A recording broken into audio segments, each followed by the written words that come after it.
people.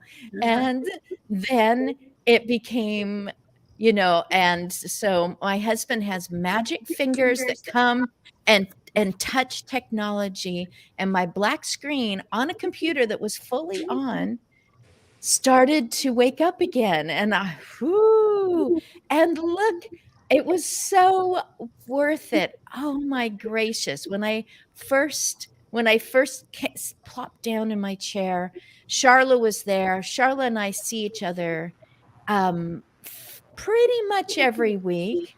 And Yeah, I then, wanted to jump in for just a moment and good, let I'm you know glad.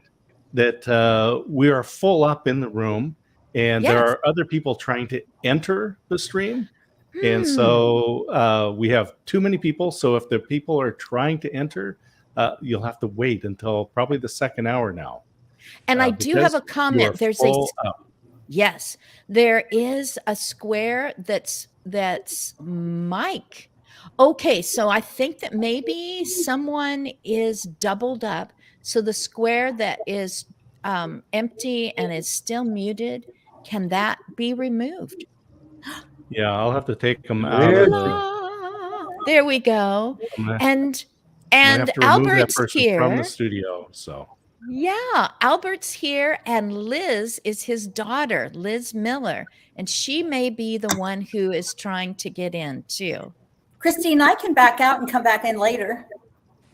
Well, I'm gonna give him a moment. I don't care if my husband pops in. He deserves a little bit of applause because he does this every single week.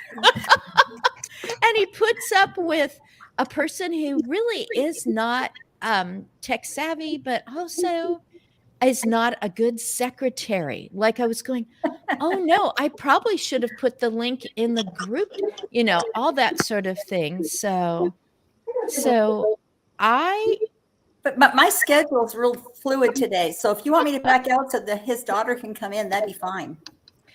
Kathy, if you're that fluid, then that is wonderful. But you know what? I have a person on the screen. Mike, I'm not sure who you are. Who are you? Hey, Mike. Yes. Is that your not friend? Supposed to be in this section.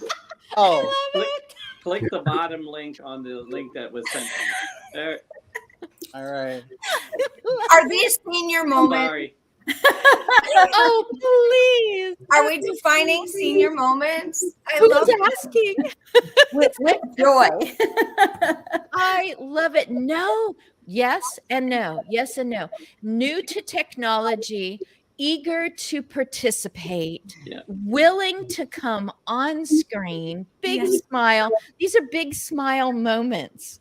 This is crazy. I've never attempted anything like this. And before I turned 62, my husband brought this home. A mug that says brave and has a heart on it. Oh. And I refused to use it until hi Liz, until I got brave enough to come on screen just like we're doing right now. And honestly, the people that are really good at this, they still will forget to unmute. They still will go, what did I do? I think I made you host. You're going to have to get us out of the room. Whoops. So it's wonderful. I mean, for me, this is a picnic table. The cloth is spread, and maybe I forgot the main ingredient for the tuna salad sandwich. I was so worried about pickles and celery that I forgot to put the tuna in.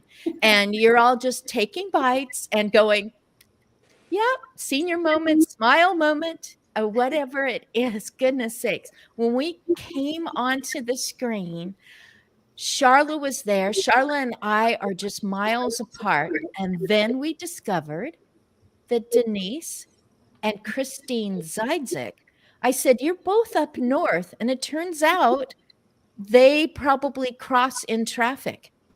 Because 30 minutes away right now. Yeah. You just checked on it. I'm over by the such and such, I-55. Oh, yeah. So I love That's it. even closer together love than we are, Christine. it. Is. Yeah, it is now because I moved.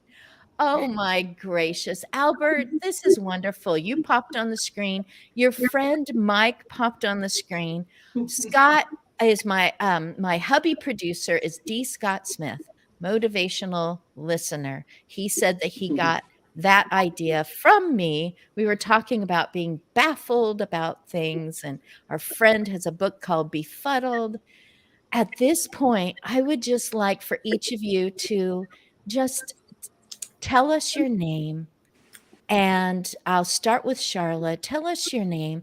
Tell us some endeavors that you are in, and we'll definitely come round to you again so that we can hear what it is that you have been involved in, what experiences or challenges that you would like to talk about since last we spoke, because you all came on in 2022.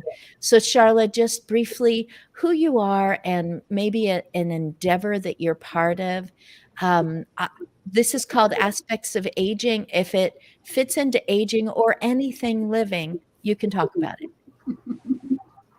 I'm Charlotte Kinney Joseph. I'm a writer. I help small nonprofits and businesses find funds to expand their impact. And I am curious about everything.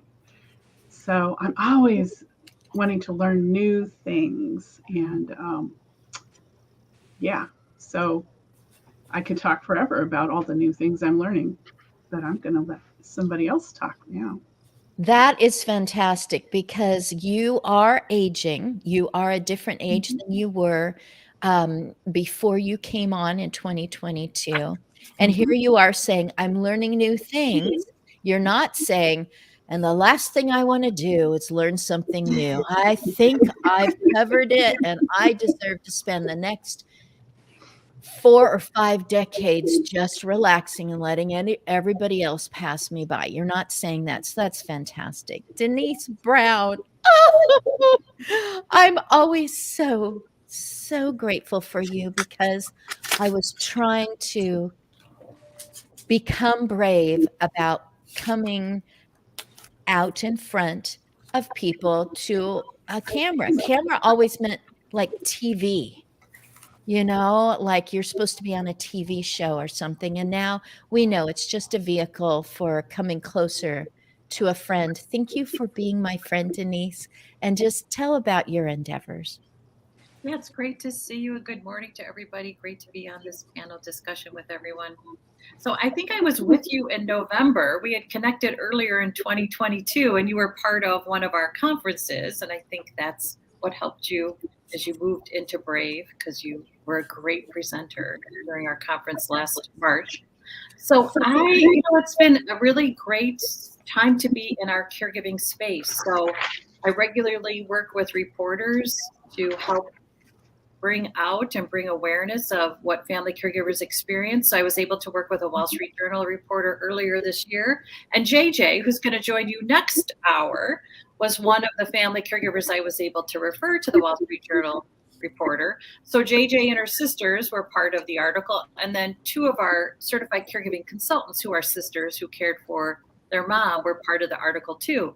So the article includes these great photos of JJ and her sisters, and then Sherry and Rochelle, the other sisters. So that was fun.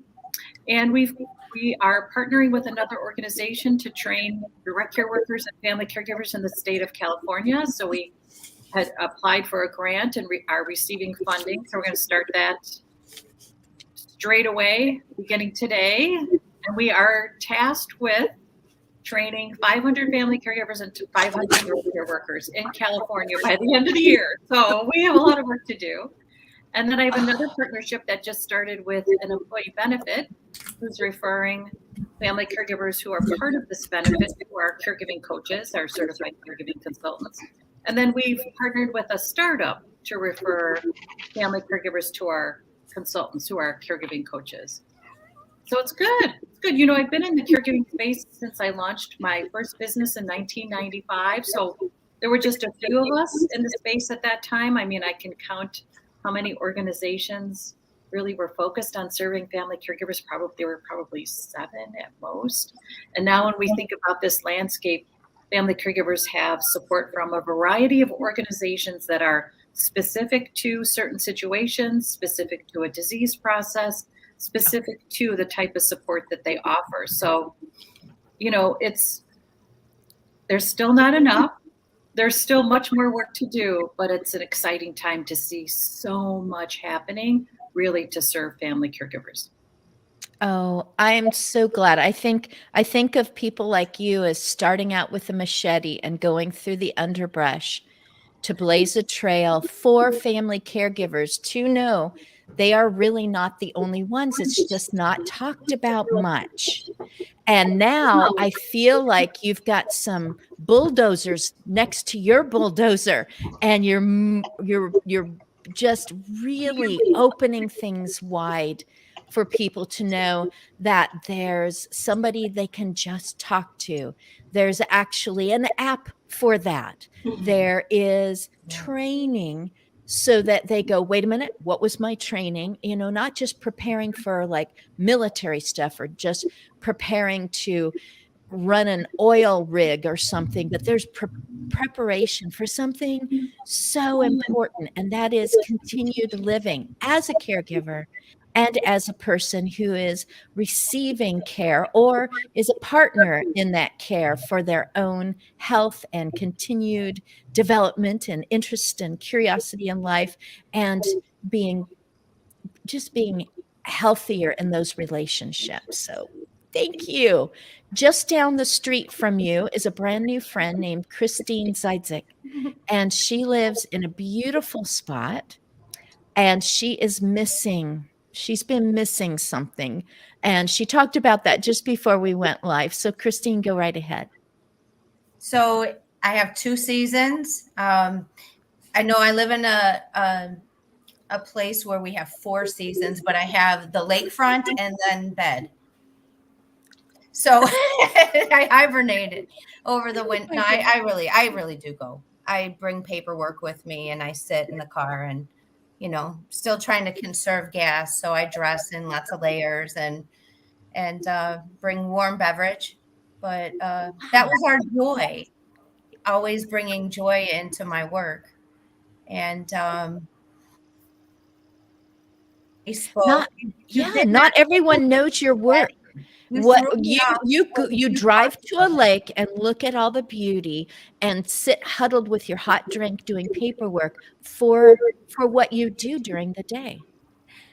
And what I do during the day is collaborate. People like Denise and Paula. I can say Paula because we're working on something. And being in the end of life space, now it's death positive space. We all belong together because it's just like passing a torch next to the next to the next. We are all elevating the end of life experience.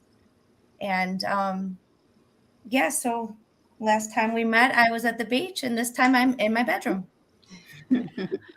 Oh my goodness. It was fun hearing about that. And Chicago is a chilly area right now. Independence, Oregon is, having a hard time finding above 30 degrees. And so the dog walk is a little more brisk and everything, but you are still finding a spot to have your soul filled again. And end of life is such a privilege, but like anything that you are holding precious, sometimes your arms can get weary of embracing that. And I'm so glad that you have that spot. I feel like I might have seen Michael next. I think, Michael, that you came in next. Is that? Well, it doesn't even matter. I'm just going to say Michael. And Michael, you are probably going to get asked if you can come back at the end of this month, because a new friend has asked, hey, can we just concentrate on technology as far as Bing, guess who came to my mind? And I've kind of expanded beyond it. When we last talked, my wife and I were yin and yang. We were doing a class for Senior Planet from ARP, and it was relegated to one of their branches, the Denver location, because they didn't want us to get inundated with people. So we were averaging about 20 people a session. We call it Wacky Mondays, and we open it up to technology.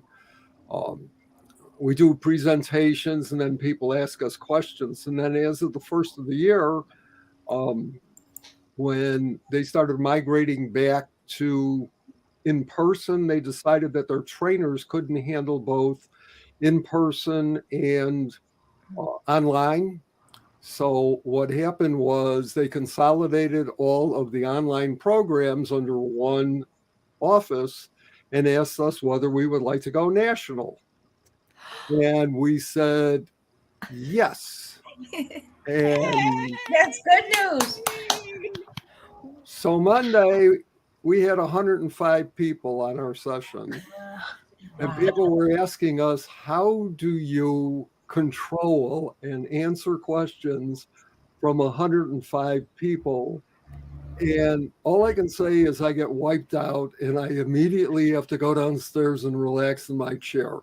To boot, we're also doing music trivia programs now for seniors, for senior centers and libraries and senior living facilities. I've started writing articles. I'm blogging again. I spent 2.5 hours interviewing 2 seniors for an article that I'm writing, and it blew my mind getting into that kind of depth as to how intelligent and how they're involved in lifelong learning, just like I am. And I've started a group about Linux with people that want to convert their computers to Linux. And I don't have enough time. It's gotten to the point where I'm kind of all, out there, and I too am grateful for my other half who's out with her friend right now. But she handles a lot of the background work for me, and we're having a ball. Oh, my goodness. Lately, and added to that, with artificial intelligence now, I know everybody is talking about ChatGPT. I mean, I'm over ChatGPT by now because I'm into other things like understanding that there's all of these online facilities that use artificial intelligence to translate transcripts into audio in minutes, to generate pictures, to generate videos. I mean, I don't know where to spend my time, 1, 2, 3, or 4, because all of these things are so interesting for me, because tech and computers and the internet have been my kind of thing. And what we try to do is share that with seniors and enlighten them and enrich their day and showing them what's available on the internet, what's available behind the keyboard. Great. That is something that my husband was working with someone who knows their stuff, but writing it down is a different skill. And just showing them how little you have to put in to AI that fleshes it out for you and gives you suggestions. And I'm speaking completely, I've never tried it myself because I love generating content. And it's just a fun thing within me. And some of you are like that too. And how it's like, yes, that's what I meant to say. Nope, I can change this a little bit. I don't know what that's going to do to homework for, high school students doing essays, what are teachers going to do with that? Oh my goodness. I love all this. Kathy, I met you in alphabet letters separated by spaces, and we were just both making comments, and so was Joe Hosh. And I realized, well, Kathy, I would love for you to consider coming. And here you are a second time. So it didn't hurt that much the first time. You got to talk with someone in the Netherlands who was just drinking you up because of her involvements there in the Netherlands, and just so grateful to listen to a person talking on a subject that has been in the news, but it's also been in people's homes and in their hearts. What do you want to tell? What would you love to talk about today? Oops, you are muted. Which was That's very okay. polite of you. It was very polite of you to be muted, I thought. I use my hand, so I think maybe you could get it. We I know that. Yeah, so I'm a time traveler is what I think I am. I think I've been here many, many times before, and I've been out there, I've been a meteor. And so I have to figure out which little segment I want to talk to you about. But since you brought up teaching, that was my last career before I retired, and I still teach. So I didn't stop. And so the teachers are already teaching the kids artificial intelligence, and I teach in a lot of the art programs because I have an art degree. And so one little boy just made through artificial intelligence made the main character and gave the gist of his outline, and the artificial intelligence made the whole picture book perfectly. He didn't have to go in there, write any sentences or put any periods down or even think about what he was going to say. The AI did it, and he just had to decide if that's what he wanted. And he's actually selling his books. So yeah, I brought. So in 1994, I brought the internet to the school districts in the United States. I had the first class on the internet, and we did a work with New Zealand scientists on the Tuatara 5th grade class. So I can't go there. That's a whole nother day. I've never written any books because I can't sit still long enough. But so I'm 75, and when I retired, I came from a multi-generational family, 4 generations in one house with 1 bathroom. So we were close. So I got a glimpse of what it was going to be like. So I loaded up on art materials. I loaded up on all the things I knew I couldn't afford. And my garage looks like Michael's, and still yet. And I went right back to work. I couldn't stand it because until you're there, you don't know that sensation that happens for the first 4 or 5 years that you're retired. And that's where people really slump into that TV set. My back is hurting because I'm sitting in front of the TV all day and I'm getting heavier and heavier. And, they can't do any technology and they don't want to take something on. So my goal is just in my own neighborhood. We have a mix of generations, but we have quite a few older people. So I have, we do a weekly luncheon. I have a girls' weekly luncheon. I've got kind of an SUV type people and plug them all in.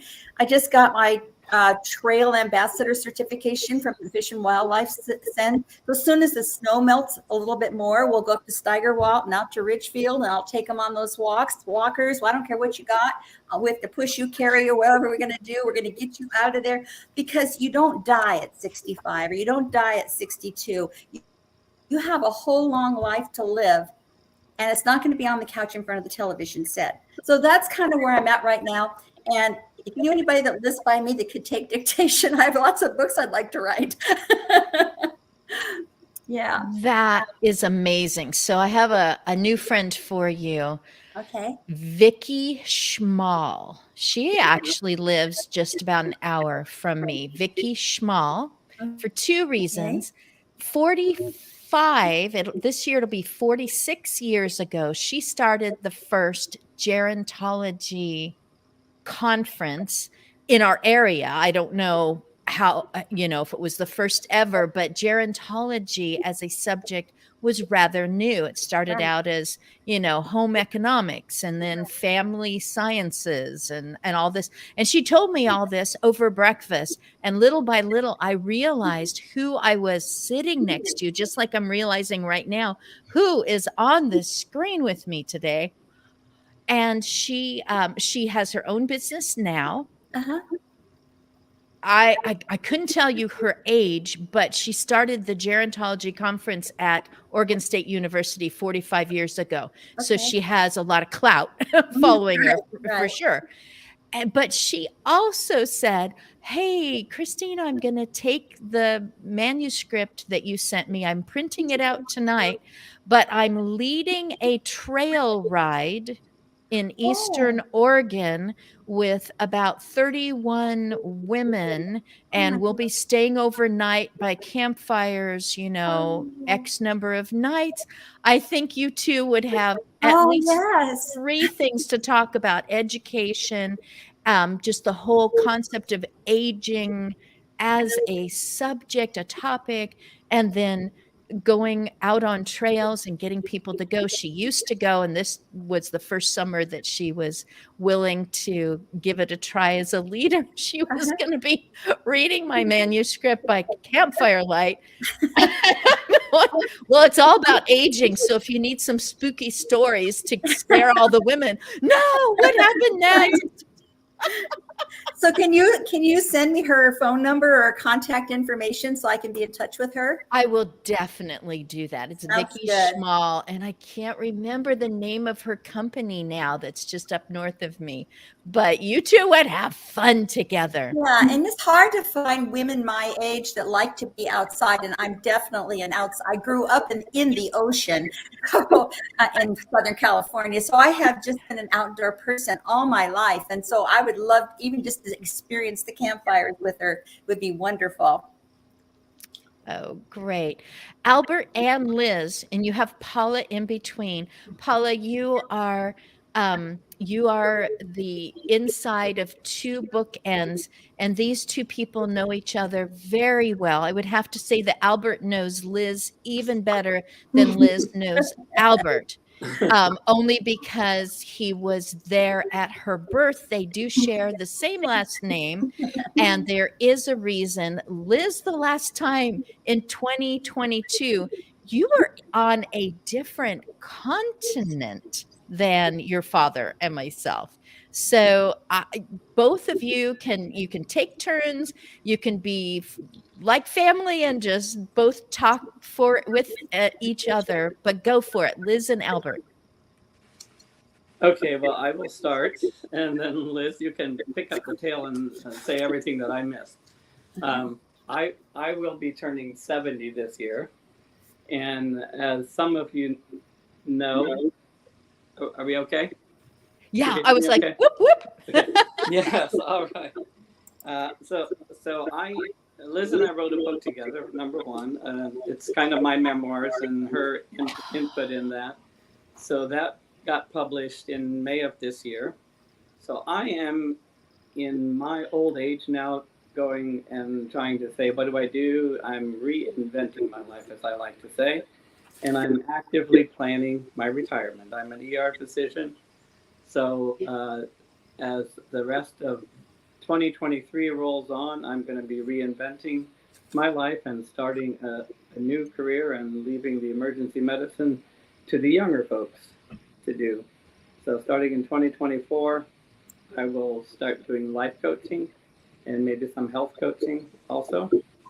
So I'll be doing that, and looking forward to kind of more immediately, we will be doing a tour up through my home grounds, Lancaster, Ohio, and Indiana. I grew up Amish, and that's actually what the book is about. So we'll be doing a little, what we call a book tour, talking about the book and my life in the Amish sections, Amish tourist areas. So. Absolutely. And Liz, go ahead and. Yeah, so I'm still on a different continent. I'm in Brazil. I live here, so. Oh, wonderful. Yay. So I've been working with my dad with this book, and I continue to work for Get Set Up, that offers educational resources for older adults on a variety of different things, from technology to fitness and enrichment and health and wellness classes. So we've been lucky in the last year since I talked to add some partnerships with different states: New Jersey, Kansas, Nebraska, Rhode Island, are all in addition to New York and Michigan, Vermont, and I think I'm missing one or two that came on. So we're able to offer our classes through those partnerships for all the residents of the states who are 60 and older. So that's pretty exciting and a great resource for some of the caregiving and things like that are going on, since they're available through the state governments. And also a number of other partnerships with health and wellness through Silver Sneakers and different partnerships. So that's pretty exciting. I'm looking forward to helping my dad with his book tour here coming up soon. Well, I was wrong, because Liz, you were working on his memoirs with him. So you might actually know your father better than most daughters.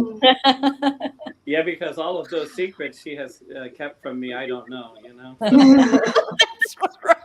But Okay, I for reveal his all mine. 80th birthday, he'll be like, Liz, it's time to write your memoirs. It's like, oh no. It's all going to come out. I might have to wait a little longer than that to write my memoirs. Make sure I have enough to write about. Oh, Oh, I think you would have plenty to write about. yeah. And I'm so glad you reminded me, Albert, that you grew up Amish. My friends, and Charlotte knows who I'm talking about, my friend's younger daughter just got married to a gentleman who is, he says, always Amish, but he left that area and flew in an airplane to Alaska, and the two of them are just working with indigenous children, especially in Alaska, and spending their time there and just engaging with them. And I'm just going, this is so cool. Now I probably only know Albert and this young man who married my friend's daughter. So because I'm West Coast, there just aren't any out here. Paula, I keep seeing you. I keep hearing about you from other people. And now you're coordinating with, I've got to look around the screen. Was it with Christine? Yes. You two have a collab going on. Yes, actually, can you hear me okay?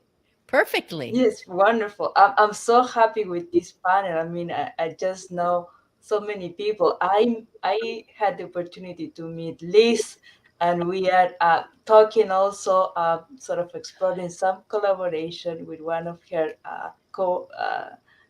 team members. And with Christine, we had a beautiful, beautiful conversation several times, and we are definitely collaborating. And Denise, I admire your work. I enjoy your quotes, your messages daily. I follow you, and we met in 2018 in a caregiver conference here in New Jersey. And Christine, is wonderful to be connected. And thank you so much for this segment that you have every week, where you bring us all together, people trying to do good. That's what we are all here for, trying to make our world a better place for all of us. And I love Kathy with her enthusiasm and trying to move forward and be active. It's so important that we maintain in all the periods of our life, the exercise, the curiosity. Charla always trying to learn. It's so important that we keep a healthy diet, exercise, but cognitive stimulation and socialization, like we're doing right now. All of those aspects are part of living healthy and aging healthy. So with my company, we try to provide the simplest way for older adults to communicate and stay in touch with their loved ones. That's really my mission of making it so simple that they still are part of the the communication, and they stay engaged, even if they have difficult conditions, chronic conditions like Parkinson, and even dementia, and other conditions. So they still are involved with their families. So that's my mission, and looking forward to 2023. Many collaborations are coming up, and very excited for the future. And I second Denise's comment. Very happy to see that people are paying attention to caregiver, family caregivers, and the resources that are coming up, and many more people are involved in this movement, and making it aware, and that the people start recognizing, because that's the first point, that you recognize yourself that you are a caregiver, right? That people just assume is what we do as a family, but recognize and taking that label, because then you can start reacting to what it means and sharing information. There's so many people that just feel so isolated as caregivers. So thank you, Denise, for what you started, and I'm happy to see that there's still a lot to do, but much more attention from all the aspects, and even employers are paying more attention, and the media is paying more attention, which is great. So thank you, all of you, for being here, and for sharing all your enthusiasm, expertise, and joy of life. Thank you. Oh, this is this is so great. Charlotte, you joined me on the maiden voyage of me doing an honest to goodness live stream. I tried it a few times with my husband, and then I did recordings which were simu-live, and I was in the chat column listening to myself doing what I had recorded. And I tried to make it natural.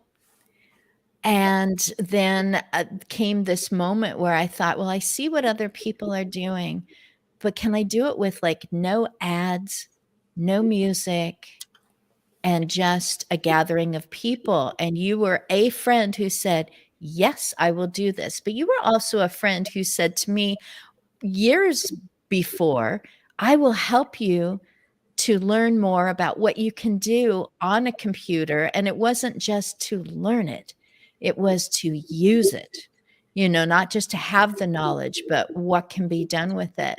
So you were actually part of why a second Wednesday happened, and then a third.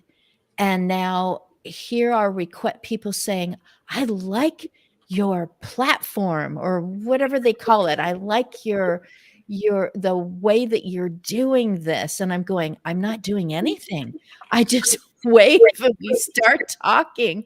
And I'm really glad that people are finding an opportunity to talk about what they do, or what's important, or even to tell each other. Like there was one day where someone goes, I can solve that problem for you, and just did it right on the screen live for someone who was in the UK, and this person was down in Southern California. And I keep going, I'm just showing up. And I don't want to miss a Wednesday. That's so not true. You bringing everybody together is a huge effort. We recognize that. Well, I did have to get over the fear that I wasn't Marie Osmond. Short story. I served a person, and one day they kept telling me, come in here, look at her, she's so pretty, and she just does everything perfect, and everyone on her show is so happy. And I just, and here's this person who was nearly 100 years old, and I kept looking at this person on the screen going, good thing I'm never going to do anything like that, because my goodness, the 2 hours of makeup and pulling in, the producers pulling in people that are fascinating and have stuff going on. And you all just make it easy because you've already got stuff going on. And as we were discussing before we came live, my hair product is shampoo and water. You know, it's like, this is so great. So Charla, I said your name because I was just wondering, is there a way that you want people to contact you? You talked about helping organizations in their fundraising, and there's more to it. There's the pain science thing, which is a big deal to me. Yeah, the pain science is a big deal to me too. Yeah. I started off 2022, and one of my goals for the year was spend more time with my father, who's in his mid 80s. Yes. And my father is deeply involved in the local learning group called the Oregon Pain Science Alliance. And so I got involved on the team for the Pain Science Life Stories website archive of pain science resources. And I've learned so much about pain science this year, and I also learned how to use Descript to make transcripts. But everybody on the team is way older than me. And I'm just inspired every single time at how these people are continually learning and really applying all of their life experience to this work that they're doing on behalf of benefiting other people who live with chronic pain. I love it. I just love it. But I do some grant writing. And I'm also, my long-term writing goal is to help people write their narrative life history kind of books, because I've done some personal narrative writing with people in groups, and I see how powerful it is, how transformative and freeing it can be when people have a chance to reflect and put into written words things that they've done, things that they've struggled with, things that they've overcome. And so I'm interested in everything. Is there a contact information that you contact information? Oh yeah, that. Yeah. No, I wanted you to say all of that, because people are like, she gave contact information, but why? And so you answered why first. Smart. Go ahead. Okay. Yeah, my contact information, my email is charlottekinneyjoseph@gmail.com. And I'm also there on LinkedIn, Charlotte K. Joseph on LinkedIn. Yeah, that's me. Do you know there's a red wiggly line that shows up under your name each time, Charla? And it's you didn't mean to spell it that way. And I'm going, names. Why does, I'm capitalizing it. Why does this AI think that names are supposed to be only spelled one way or pronounced one way? So I'm one of those people that has to spell out my name when somebody needs to write my name down or type it in. They say, "What's your name?" I spell it out, because by the time I say Charla with an S, they've already typed in C. So yes, like Charlotte. Maybe that's a default. Kinney is Kinney. It's up there on the screen. And Joseph is Joseph. Joseph. Yeah. I'll put it in the private chat, and then I'll put it in the comments when I get off this part. How's that? Right. And when I post this out, I will tag all of you and jump in with your comments and put in any more information or contact information or whatever all those things are. You can put in anything that you want. Yeah. I just want to say, Michael, what you're doing with seniors is just so, I love it. I've done some computer basic teaching with people of all ages, and it's just, I love seeing people get over that fear of I can't do computers, I'm bad with computers, and come to the point where they're like, oh, nobody knows everything about computers, and a successful computer user just figures out how to learn to do the next thing they want to do. Can I jump in for a second on that thread? So when I went to college late in life, can you all hear me? Yes. Okay, good. I went to college late in life, and we did our teaching credential, our BS and our master's all together. We didn't sleep for 18 months. And so we had to do a master's thesis. And so at that time they were concerned because only boys liked the computers. That's when they had the old Apple and all the little guys you could shoot up, and that, that makes sense to me. And so I said, once you turn the computer that was my premise. Once you turn the computer into a conversational tool, then you're going to see that change. And I got published and everything. And every time I go into a room and I see all the girls on the computers and I see them doing all this stuff, and mostly we like to talk to each other. We don't even have to know each other. You can be in like lower part of Antarctica and you're my best friend. I've never even seen you before. So that I just love all this talk about technology and how it has blossomed and grown and what it can do, and also it can also make some problems. Thank you for listening. Exactly. We actually have to encourage seniors, because I don't consider what we do like high school freshmen, like 101. Right. What we're dealing with are people who discover Zoom, or for some reason, because now the organization is affiliated with ARP, it's getting more publicity. But we're not high tech either. What we're doing is taking people to the next level. Mm-hmm. In fact, we just spent an hour and a half with a woman from California who was ready to quit. She came on our program, and because sometimes we talk in depth of certain things, she had no understanding of what was going on. And I encouraged her to stay. Mm-hmm. And somebody chimed in and said, I was in your shoes 4 weeks ago. All you got to do is coming back and keep asking questions and things of that nature. And we actually did an hour. We offer 15-minute free sessions for seniors. We do not charge seniors. There's no, we're in a different plateau when it comes to that. Right. Mm-hmm. And 15 minutes turned into an hour and a half with recordings, and I was able to record it. I produced videos for her. I produced PDFs. She keeps sending me questions, and now she's a regular, and she keeps coming back and trying to encourage other people to do the same. The biggest problem is having them ask the question, having them raise the issue, the challenge, and then being able to talk to them in English that they can understand, and bridging that gap. And that's what we have been doing for years. We just love it so. And it's very gratifying. Exactly. Thank you for doing that. You're welcome. Wow. So encouraging people who are about to give up,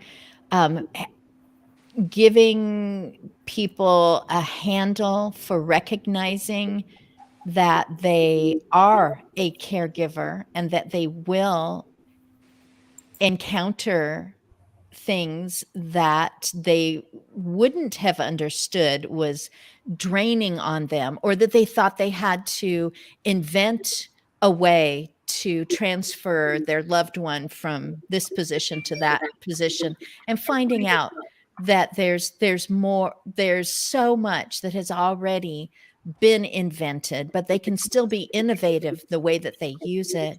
And Denise, Charla said the word reflect. And that I see, I know some of the people here have gone to your site or receive your emails, whatever ways, but reflecting is something that you craft. It is, you do it thoughtfully and artfully. And is there, yes, there is contact information that you would want people to hear about and know about, having to do with what you are involved in? Yeah, we have a community called caringourway.com. So it's just caringourway.com. We have regular events that are free of charge, including every month we do 5 planning sessions for family caregivers, including after a family member's diagnosis, we meet with them, because the truth is the healthcare system recognizes that individual that's going to start to help. And rather than waiting for that individual to think, oh my gosh, I need help, I am so far into this, we want people to understand that there's help and support for them right away. And so what we're trying to do is get healthcare professionals to refer after a diagnosis so that a family caregiver starts thinking through what's next. How is this going to impact me? So every month we do an after the diagnosis planning session. We do another planning session called Respite in Place. I started this during the pandemic because sometimes you can't leave. So thinking about what's the space in your house, in your backyard, in your neighborhood that provides that opportunity to reflect and to receive. So we help individuals create those. And then we have a recovery plan after a long caregiving day. What do you do for yourself, even if it's just 5 minutes? We think through what's your daily recovery plan. We help with family emergency planning. So you have a plan in place for the what ifs. And then we have one more, and I cannot remember it for the life of me, but there are 5. And so if you go to caringourway.com, in the events section, it does say what all 5 are. But they're all fabulous, and I lead them, and they're free, and you can join as many as you want. That is amazing. Christine, I think of Miss You Much, MISS, letter U, and much. Miss You Much. Is there something else that you wanted to say about contacting you?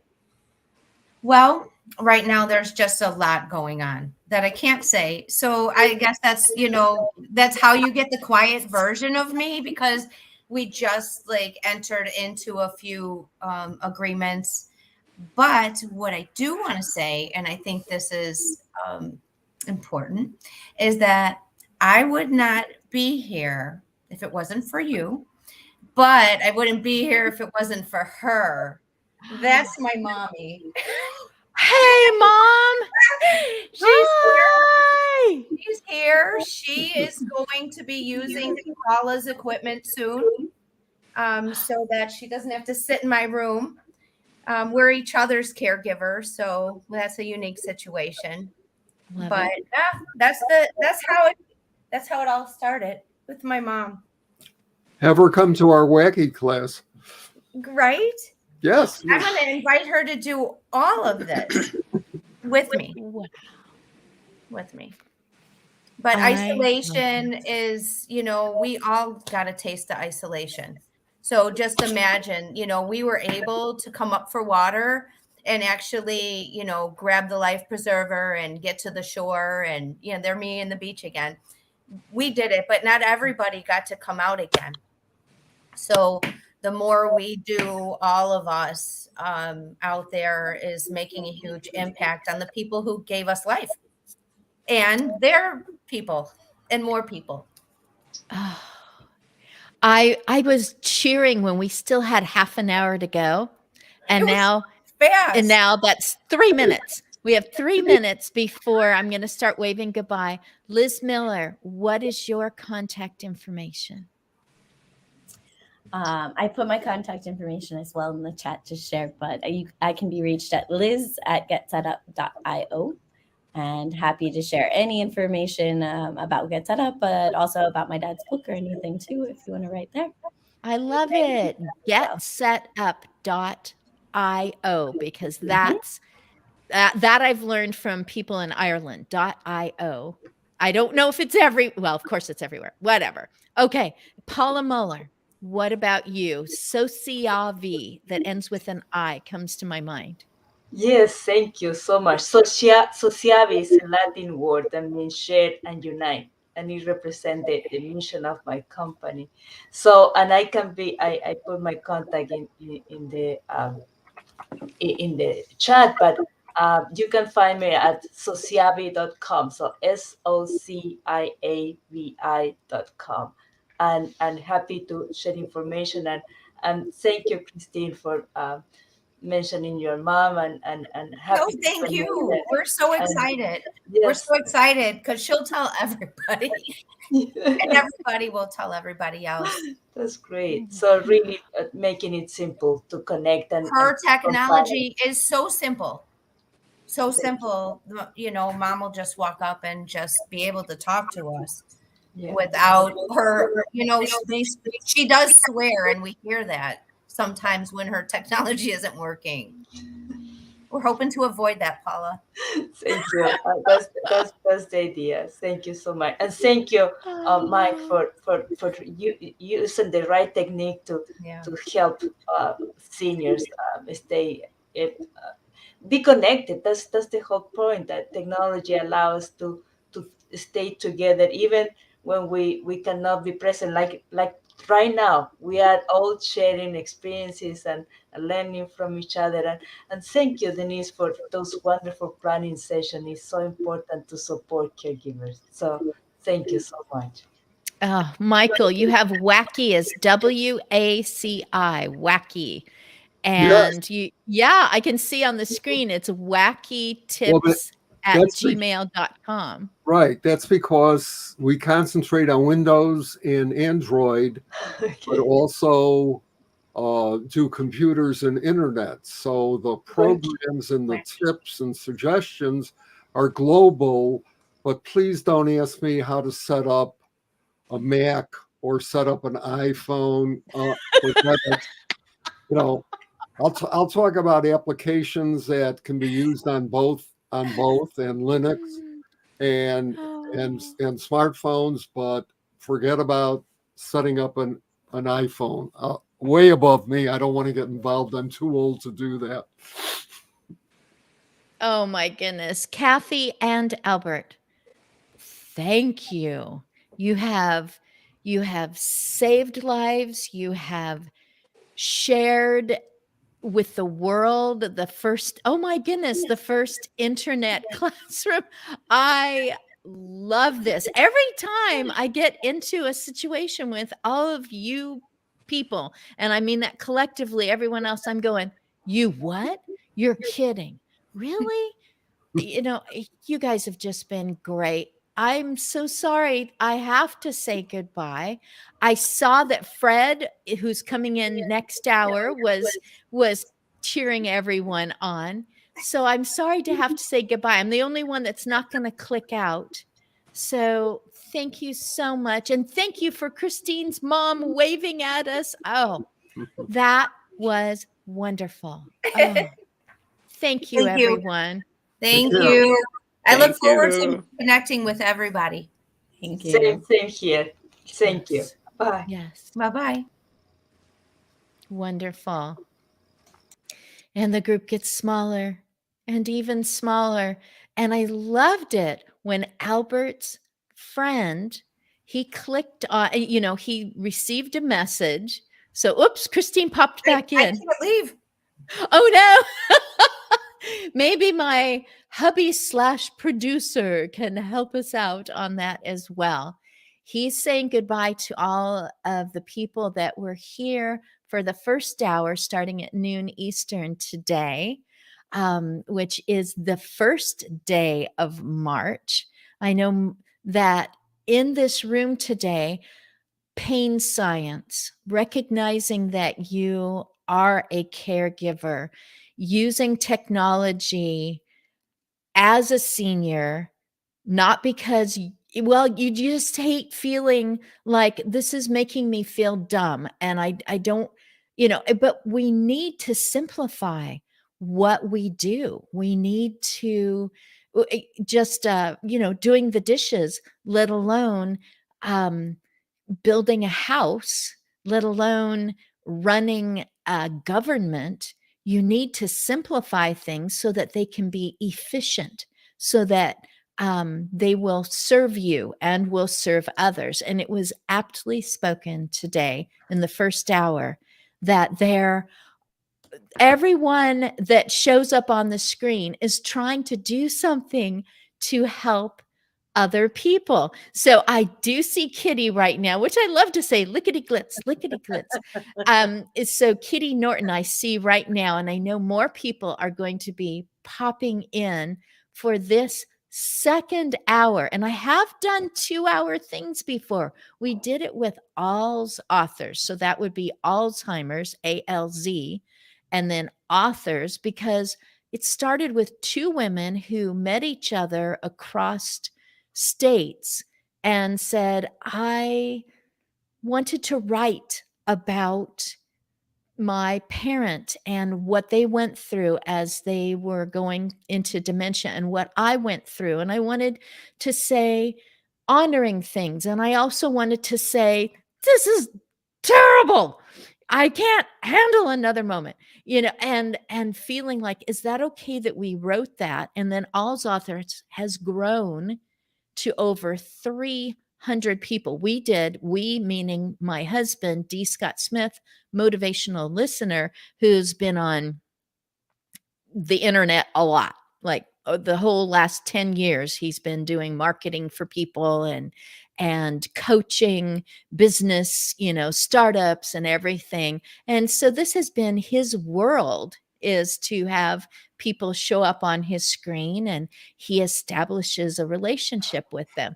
So Kitty, you probably heard this segue coming into Kitty Norton land of that. I have done a 2-hour in the past. I actually have my Polar Natural Seltzer ready to pour because I know I'm going to dry out. But it was wonderful. We had about a dozen authors who were coming in and out over a 2-hour period, because my husband is also an Amazon influencer. So people who have products, including books, on Amazon, that's where Amazon started, can be promoted on Amazon Live.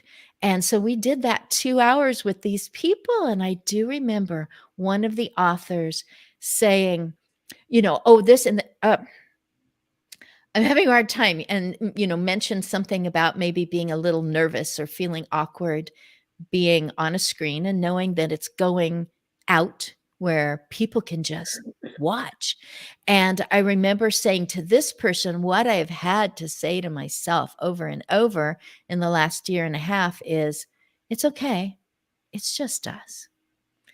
And then I come across these people who are perfectly comfortable on screen. And Kitty, you might be one. I know Russ is. Kitty, I know you've been in the industry, but I don't know how much you've been on this side of a camera. So Russ, Kitty, do you already know each other?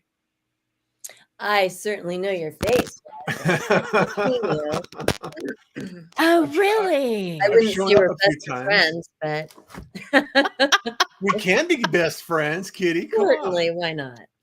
After this hour, I think it will be much closer. All it takes is a string of strawberry milkshakes sent to my front door. There you go. There you go. Strawberry milkshakes, something to remember. Yeah, I'm a huge fan of strawberry milkshakes. So. Where are you located, Kitty? I'm in Portland, Oregon. Okay. So. I used to live in Portland, Oregon. I loved living there. Used to live up Rock Creek Road, up Cornelius Pass. So. Oh yeah, Southwest. Yeah. You would be having fun right now because we keep getting snow, and of course up there they always got the worst of it all the time. So I saw that. Yeah. I remember when my son was first born, we had one of those ice storms that is so famous, and broke trees, took the power lines down, and I was out of power for about almost 2 weeks. So it was kind of crazy, but yeah, I miss Portland, but it's been crazy the last couple of years there. So I'm sure that it's changed since I was there. I love Portland crazy, so I'm down with it. Yeah. Well, Christine's just right down the street from you, so it works out well. I know, in Independence, yeah. Yeah. You're close. Where are you at, Russ? I'm over in Phoenix now. I moved here in 2018 to help mom and dad, and they retired from driving, so getting around and making sure that they take care of appointments. Dad passed in 2020, and mom's 86 now, and taking care of her and making sure she's okay. But yeah, nice. Phoenix, Arizona, just in Sun City, Arizona, just outside of Phoenix. Yeah, I spent some time in Tucson, just like a couple of weeks. And I was like, no, too hot. Completely different environment. And these people Very. can outdrink me, which is very, very rare. So I was like, I need to go home. Outdrink I need you. some rain and I need to sober up. Yeah. Oh my goodness. Well, it's been cold here by usual standards, and we've either had ice on the ground or snow on the ground a whole bunch of times. That's not unusual for Oregon, but it's unusual in the Willamette Valley, and I am 50 feet above the Willamette River. And you've got two rivers. You've got the giant Columbia River, which pushes clean water or not salty water way out into the ocean. And recently, Scott and I decided to make our way to Seaside, Oregon via going up into Washington and then over the river. And then we hung out in Astoria and looked for, but didn't find, that was weird, the house for, somebody knows it. Goonies. The The Goonies, Goonies yeah. house. Oh, I'm sure you could have asked them Which local and they sold. could have sent you there. Yeah, we should have gotten out of the car, but we were on our way to Seaside and the sun was setting. It was really beautiful in Astoria. But even in Seaside, there was a little memorial saying that the early settlers, because we're end of the Oregon Trail, had to go quite a ways down the coast away from the Columbia River to find salty water so that they could get the salt water and boil it off to make salt, to make the meat taste better, just all this stuff. And I'm going, I remember teaching that. I was a teacher at 3rd grade and 4th grade levels. And I'm like, I remember teaching that. And it's like, I'm learning again. It's been enough decades since I've been a classroom educator. So I've just been jabbering away and people have been coming into the room, and JJ Elliott already got a shout out in the first hour. Oh no. Somebody was in, and it wasn't, they were not saying anything mean. Oh, that's good. That must not have been my sister on the call. I noticed that you've snuck in on this one without her. So you're she the says only she's working. Elliott. I don't know, Lorette. I mean, is she really working? I don't know. Siblings Some are of these people weird. already know each other. Oh my goodness, who was talking about that? Somebody had them on. Was it Denise Brown? That we have been on. We did a seminar with Denise right in the very beginning. We did a training class with her.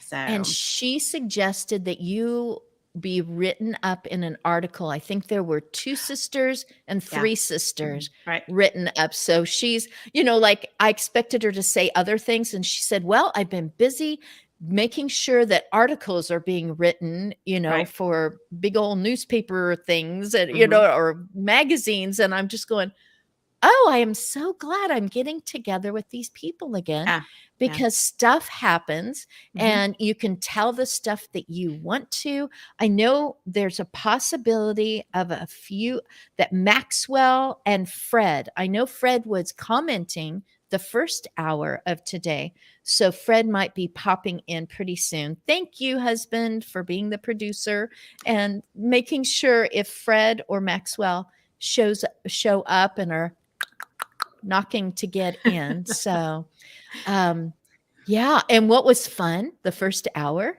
is that someone else named Mike showed up. And it turns out it was a friend of Albert, Dr. Emergency Room Dr. Albert, turning 70 this year, whose friend received, you copy and paste and throw and whatever. And they accidentally came in as a guest instead of coming in, peeking on my profile to watch and comment or, and I'm just going, this is fun.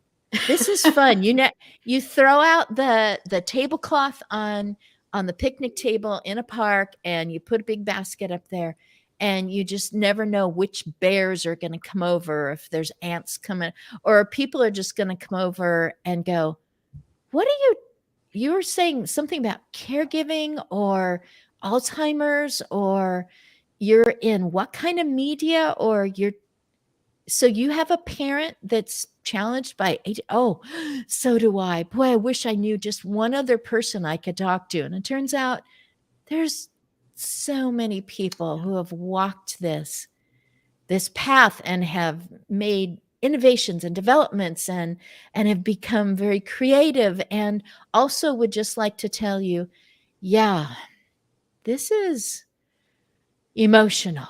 This is an emotional thing, and it's different than all the rest of the years, and some of it's the same. So Kitty, you were transported onto the screen first. And so I asked you if you're comfortable on this side of the camera, or were you comfortable on this side of the camera before you created a film that I know about? The one I know about. I don't know how many you have. I prefer not to be on camera, but no, it doesn't bother me. And my original idea for Wine Women and Dementia, the documentary, was for me to not be in it at all, was to just have the other caregivers talking. And then my production team and my post-production team mentioned that, an hour and a half movie of just talking heads is probably kind of dull. So I said, well, it won't be to me, but they fixed me. They fixed the movie. So they drug you in by your ankle and just They or made a they lot of said sense. it'll be better. It'll be better. And Yeah. you wanted it to be something that people would gravitate to and find I value want it in. to be an entertaining movie, not just about a very hard topic, but I want it to entertain. I want people to come away feeling better about the caregiver world that they live in, the dementia world that they live in, or the dementia world that they might not know about. So that's what we ended up with. So it's incredible. And some of that is because of me, and some of that is because I knew to get out of the way and let other people make some better decisions than I was making. So It's not in high schools yet. Oh, the cat is about to walk across something. If you guys lose me, just carry on. But he just hopped up here. I've totally lost my train of thought. Hey, Russ, say something about yourself. There you go. I'm watching this cat going, don't. Something about myself. Yeah, why in the world would you show up today anyway? Well, we have a common interest in. I have a really, tight family, and I really appreciate individuals that are going through the same thing or a similar thing, or have supported the community of aging. And there's a lot of things that we can do that we actually don't think about when we're younger and raising a family and raising kids and things like that. And it's almost as if your parents raised you, and then now we're at a point where we can help our parents, and I see it as bookends in the the book of life, so to speak. And it's just a chapter in what we're doing right now and going through. And I think it's really important that we share the story, we share the message, and as I always say, kindness is cool and smiles are free. And it's because of the fact that we don't know what tomorrow is going to bring. Every day is a gift. And one of the things that we have to do is offer assistance and support to those around us. So it's important for me, and I'm more than happy to share the story with anybody that will, be interested in hearing it. Wow. You had, was it Thanksgiving or Christmas? Was it just you and your mom for a holiday? Yeah. Yeah. Just the two of us. So It was knowing about that, and someone else had put it on LinkedIn too. It'll come to me sometime, but it really inspired me. It really helped me to be very intentional with my own mother, 91. Wow. And doing both holidays on her terms. Yeah. which I don't live with her, but we moved so that we're much closer now. And there's, there's reasons that, and the reasons are that I'm concerned about changes that I don't want to be distant from. And so on her terms meant short, sweet, no extra fluff going on, no ripping of paper, just keep it this way. And we ended up both times sitting and not watching as much football as usual, and sitting, or it was on but down really low, and listening to memories. And it wasn't that I turned and said, and now we will listen to my mother's memories, but just giving total space for that. And we included different family members for Thanksgiving and for Christmas. And so it was just really inspiring. And in this moment, and I think probably years in the future, I'll be glad that 22 was the year that I went, not fitting her into the way I want things to happen, but letting us be the ones who make the adjustments. And I think it was valuable. And I know that there will be times where I'm like, why did you should have, all that is going to come up again. But those were moments where it was, I let go of expectations, and that's important in relationships. And maybe I'll remember that again in the future. All that is going to come up again. But those were moments where it was, I let go of expectations, and that's important. I hope my husband knows that in relationship. A recording of me just popped in. That's new. All that is going to come up. I was getting a little confused there. But those were moments where it was, I let go of expectations, and that's important. I hope my husband knows that in relationship. A recording of me just popped in. That's new. All that is going to come I was up getting a little again. Somebody has an extra tab open. Those were moments where it was, I let go of expectations, and that's important. I hope my husband knows that in relationship. A recording of me just popped in. That's new. All that is going to come Somebody's watching it on I was going to LinkedIn. say, I think it's me because I'm trying to figure out how do I mute?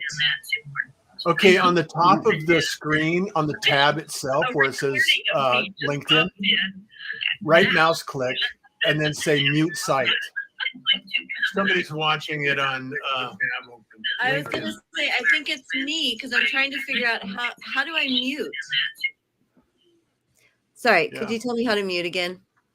Yeah, on the top of on the tab itself, you can actually right mouse click on the second browser, and you can actually mute the site.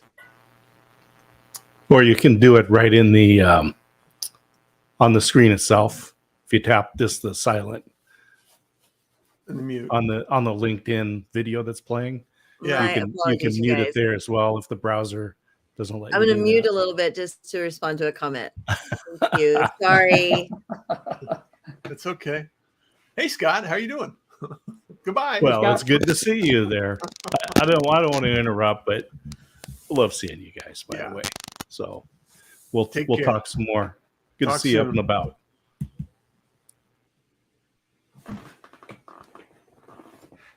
Back to you, Christine. Now you're on link. You're on mute. You're on mute. There you go. Hey Fred, how are you doing? Oh, funny. Oh, Doing good. Fred. Russ, you? Excellent. Excellent. You're always looking excellent. You got that shine to you, you know. Yeah. You know, I offered Wes a comb. He said he'd never part with it. I just have a wide part, Fred. It's just an extra wide part. It's down here. You got that shine to you, you know. Yeah. Yeah. Just a You little know, glow. I my offered Wes a goodness. coat and said he'd never part with it. Somebody Oh, else. I just have a wide part, Fred. It's just an extra You're wide back part. on, Kitty. Down here. You got that. Too funny. Too You're funny. silent. I was silent on purpose that time because I was hearing that recording or the delay coming back in. It's delayed several seconds. Okay, we're going to give this a try. JJ, talk about stuff, and then Fred, Okay. and I'm hoping Laurette jumps back in. Oh, there she I'm is. here. I'm She back. did. I'm back. Yeah. I just tried to get out. I didn't know whether it was me or not. I couldn't get it on my computer, so I'm on my phone. It could be me. We think we have blamed Kitty, so that was it, Laurette. Don't feel Oh, guilty. good. Kitty, I threw you under the bus. Yeah, really. So, well, what would you like for me to talk about, Christine? Reluctant caregivers. So yes, I did ditch Natalie today. She's at work. We have been, our podcast launched on the 24th and 24th of January. And it has just been, I don't even know what to say. It's been a blessing. It has just overwhelmed us with, you want to say, kindness and grace and joy and a messiness that has just been unbelievable. We don't know whether we're blessing people or they're blessing us, because it's more like therapy for us. We get on a podcast. We had Laurette on. She made us laugh. We had someone on. We talked to Nicole Will. We recorded with her yesterday.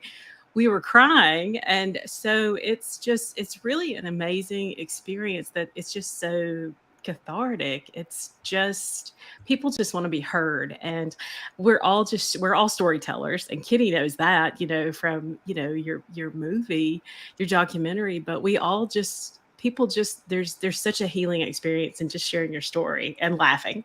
And for me, sharing my journey with my sisters, my mom, boy, it's still a hot mess with that lady, so we're still laughing about that. And but it has been, we've got a lot of new stuff coming up. We had that big goal when we started. We want to be number one in caregiving.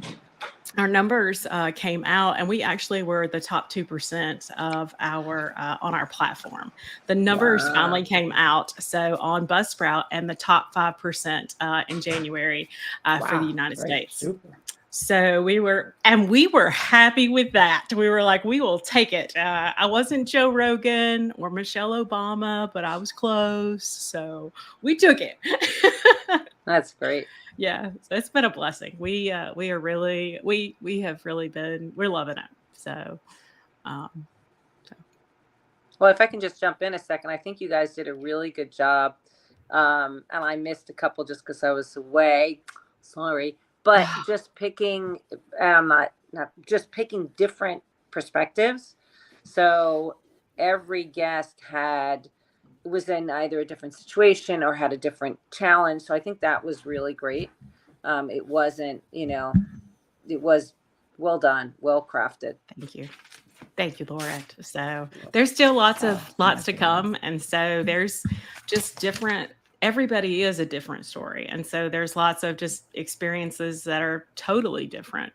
And I don't think as caregivers, there's not just a single, it's not like, okay, I care. And it's not just a single experience.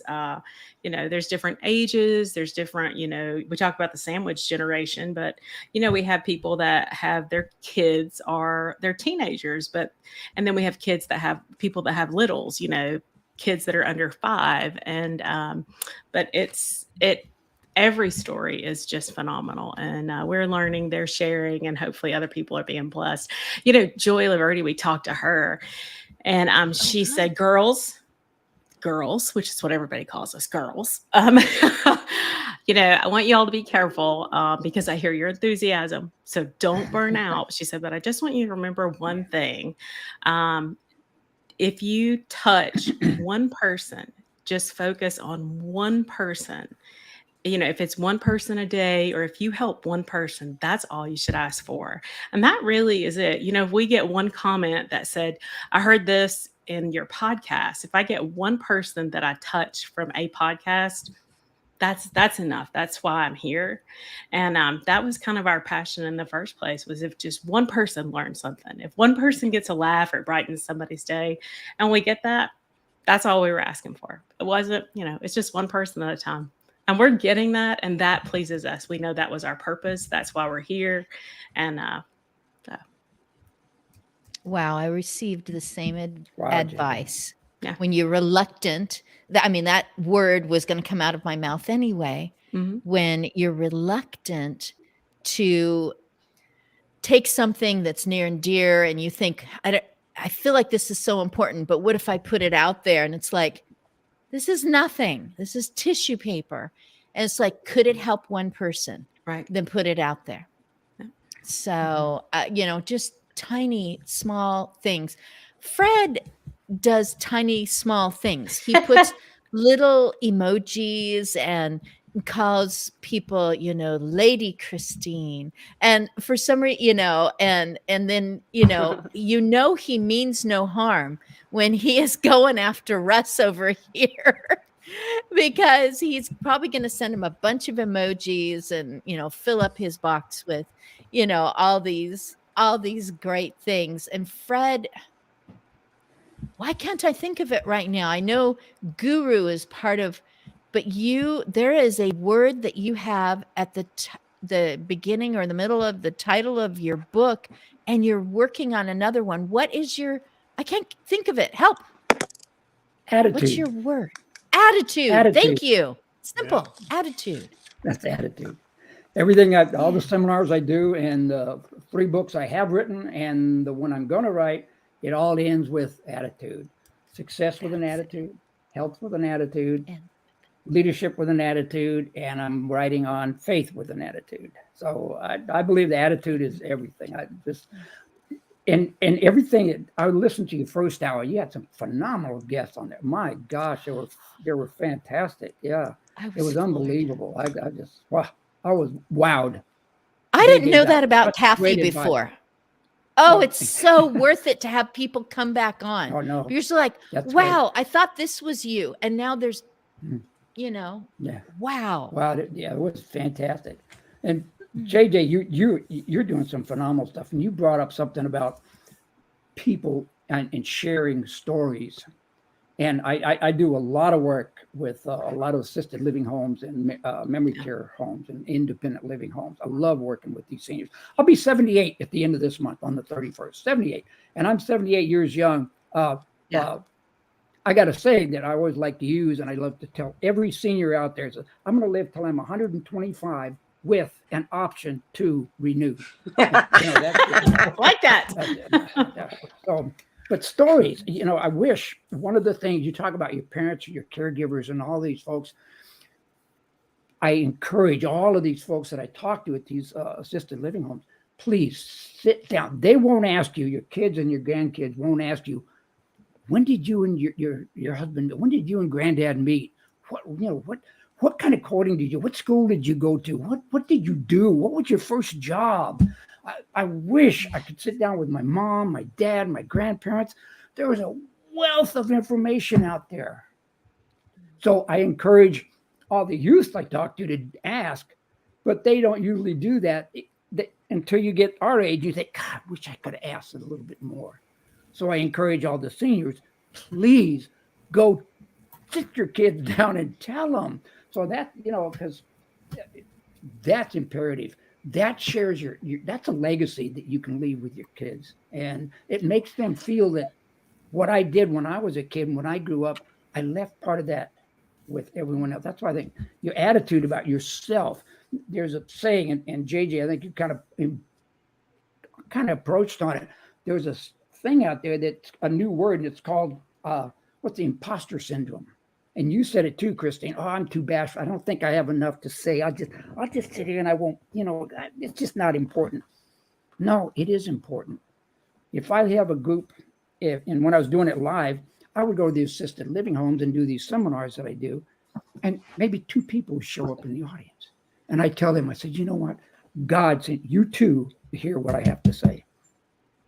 And when you can put a message out that just inspires anybody else, geez, you've done something special, because it's like the ripple effect. It just goes on and on and on. And I love people that will share that. So, and gosh, I'm just so proud to be a group and honored to be in this group today. Laurette, I'm going to come to you next. And Maxwell, hello. Look, I have less hair since last we spoke. And you have more. I love it.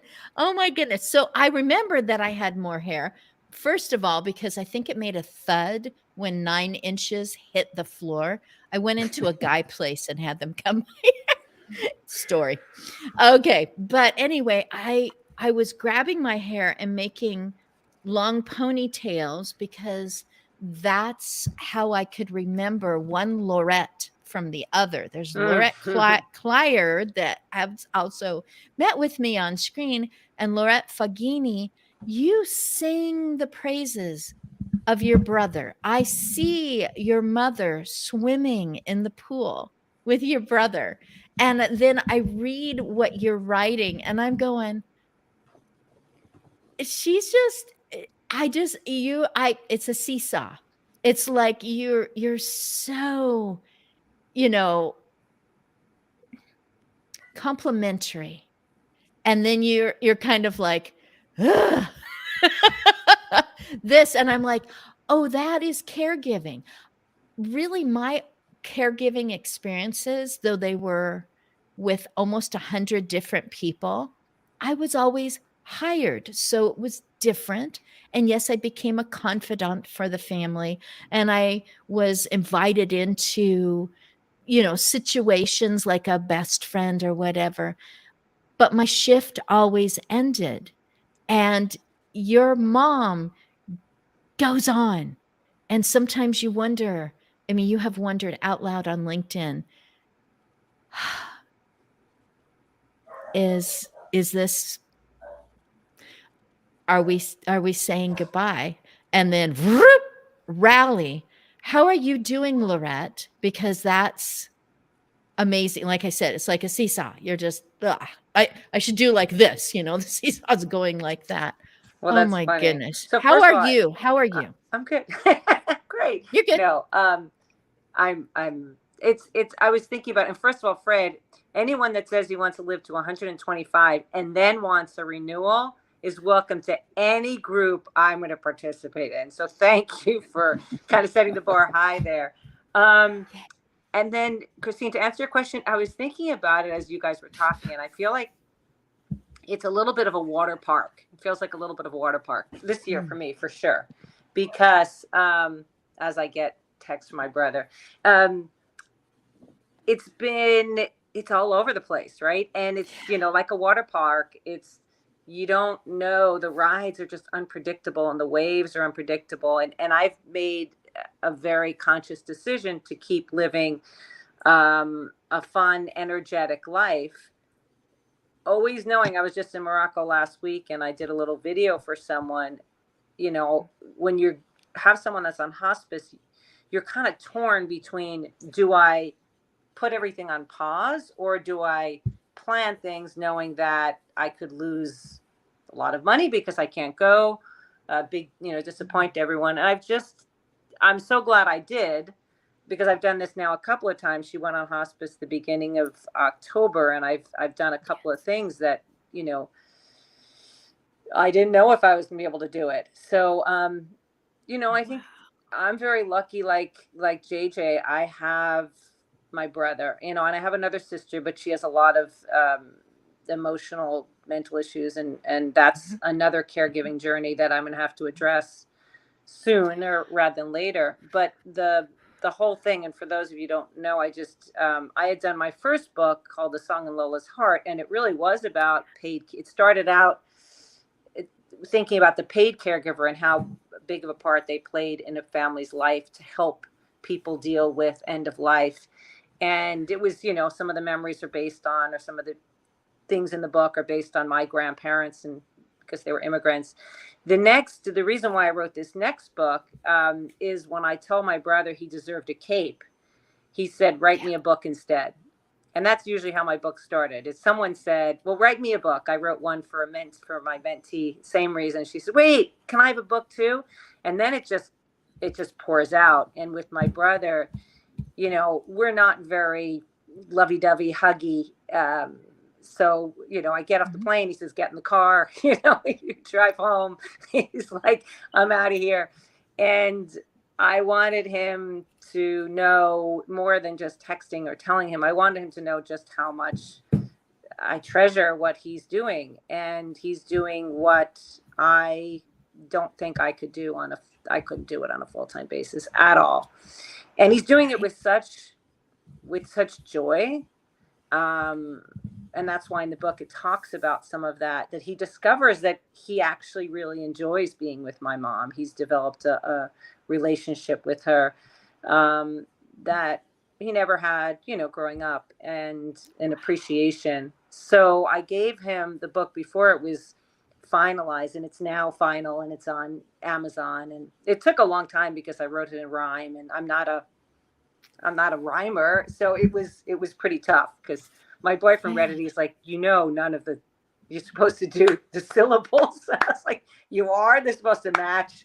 So I had to kind of go back and play with it. But I read it to him, and we're sitting in the garage, and he was on just a carton. And I said, hey, I'm going to read you the story I wrote for you. And it was quiet. And then he got up and he came over, and I could see he was crying, and he just gave me a big hug.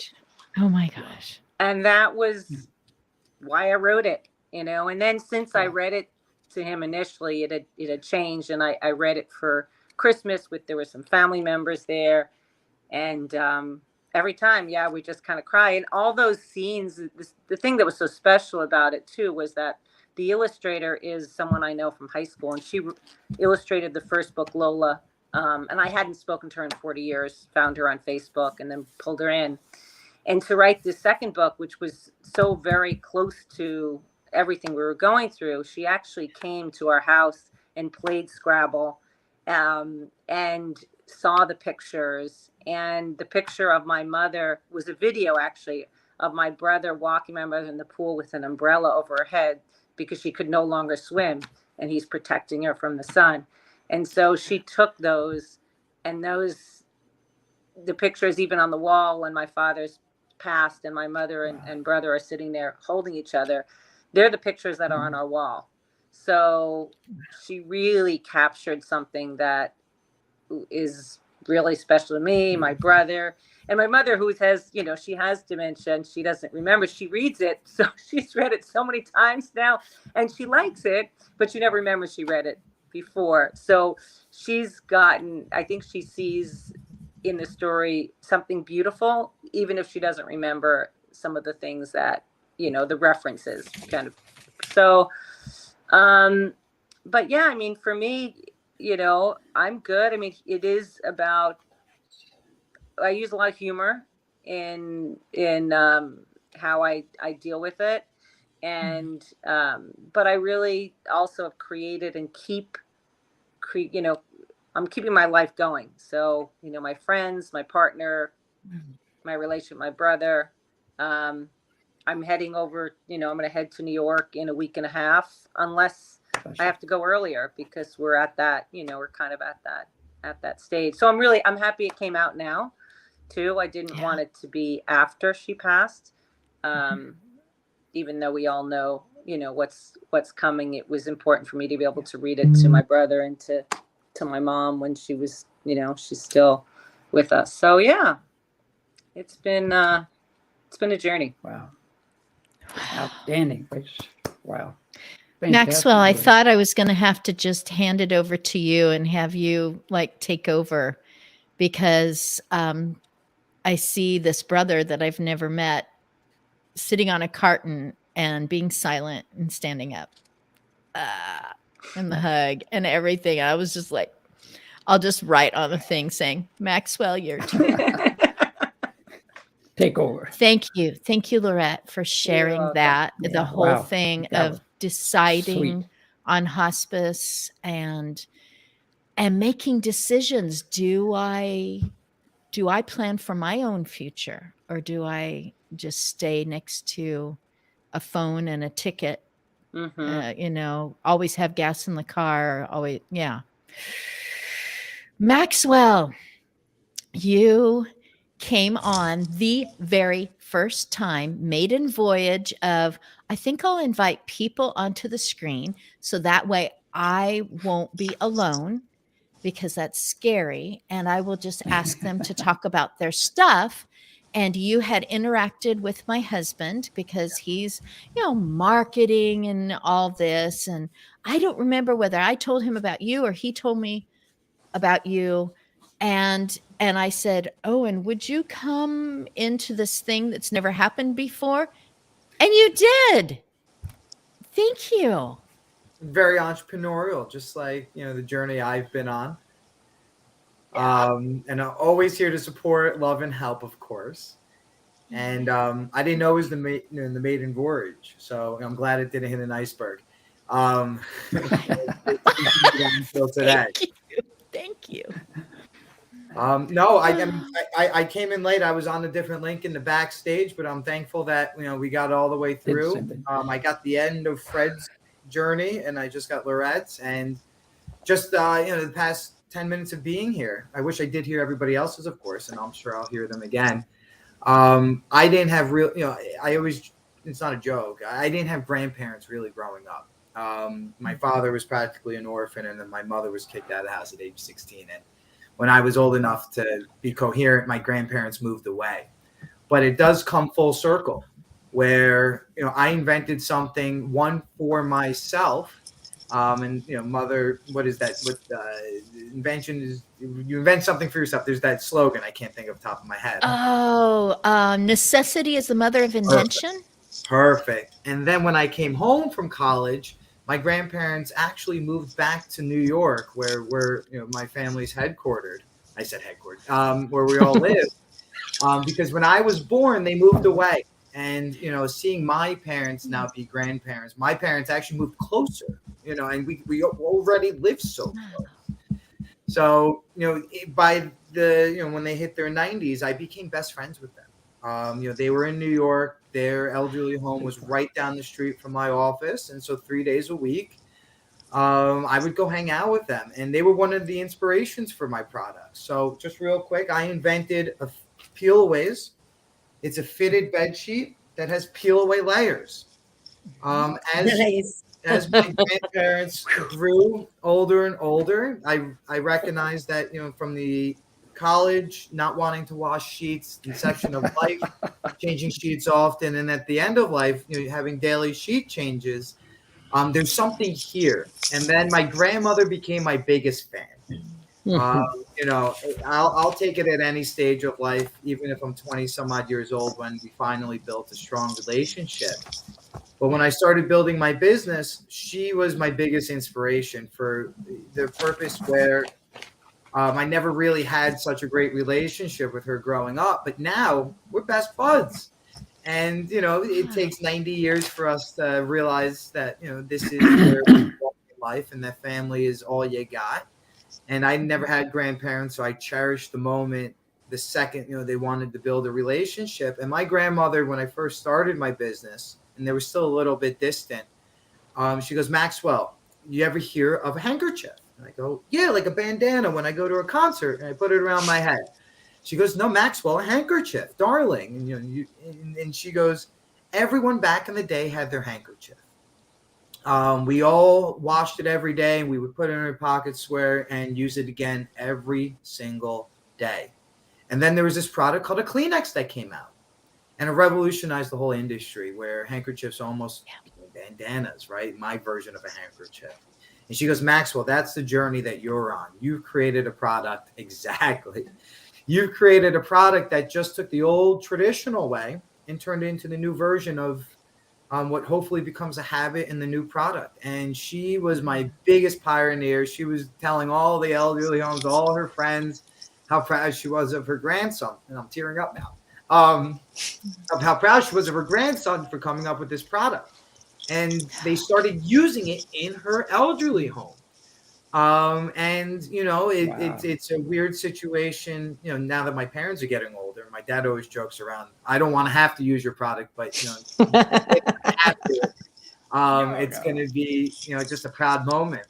So I invented a fitted bed sheet in college because I hated washing my sheets that has peel away layers. I said there has to be an easier way. And I actually just had a post come out today that I put up, and it was recognizing that my customers found me, and I found my customers also through learning that my grandmother and grandparents could use a product like this, right? I'm not a potty training parent. I'm not a caregiver per se. But when I started hanging out with them 3 days a week, we're having 5:30 dinner, and I would come hang out directly after work. Sometimes it'd be 3:30 to 5. And there would be some instances where grandpa or grandma needed a sheet change or some sort of something in those categories. So I became familiar with those categories. To me, I didn't realize that the inception of life and at the end of life have similar instances where these things happen. And then I started changing my marketing. And now we became the number one bed sheet for incontinence. We became the number one, something as simple as peel away bed sheets. I was kind of a gimmick, funny joke in the beginning of starting the business. Became a need for this community. And, capitalistic, a little selfish. This is a very large community. So we started marketing towards this demographic, and it became a need.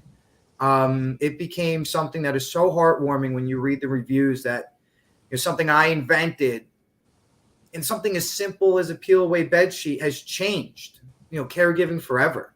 Where, most of, caregivers now are not, I remember in the last conversation, Laura, we were talking about paid caregivers and paid versus family caregivers.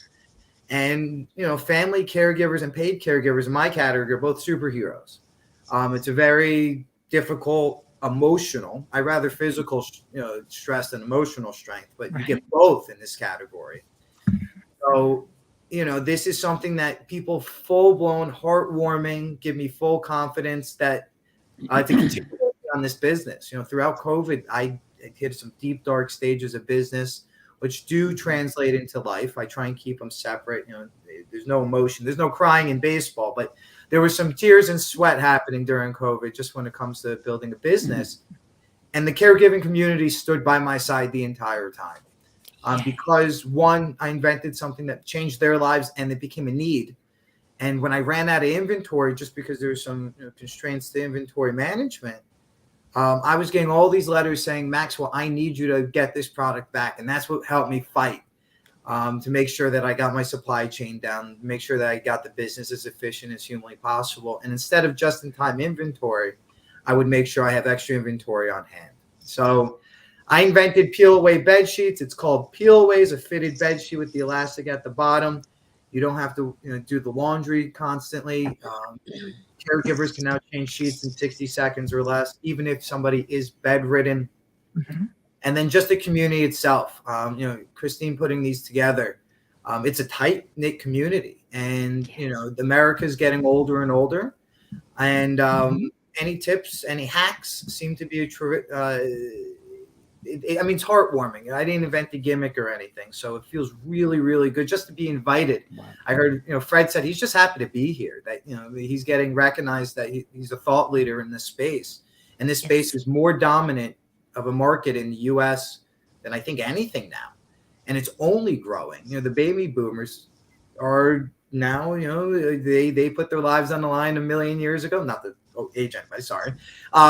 And now we just, when I travel overseas, I see the respect and love that the elderly community get. In America, I want to make sure that we receive that care and love, like that you guys allowed us to have such great lives. And I'm Maxwell, CEO and founder of Peelaways, and I'm just honored to be here. Woohoo! I'm going to have each of you think about the finale as we're getting close to, well, I see about 11 minutes left. And you want to tell maybe something that you're working on, contact information. Just someone might be just listening to this. And so it's okay if you want to spell something out. I didn't know I was going to do this, but I challenged my husband that we should collaborate on a book because he's in a different realm, but he's had to, work on understanding what I'm about, having been a hired caregiver. And so he came up with part of the title, which I'll keep under wraps for now. But how there's that kind of subtitle part, blah, blah, blah. And so it's that part down there is dinosaurs still roam the earth. Because if you're a dinosaur, or if a machine is a dinosaur, they don't make parts for it anymore. It's lumbering and laboring around, etc. A joint book project. Said my Yes. So we actually worked on it as we were driving up and around and through Astoria and down to Seaside. I was mentioning that at the beginning of this hour. We started writing it. We were just shooting information back and forth. It's almost become, in my mind, that it's his perspective versus my perspective, or so it might be one of those duke it out kind of books, which I think is really energizing, that you would go, I really agree with Scott on this one, because my personality type or whatever, but it is generally about aging.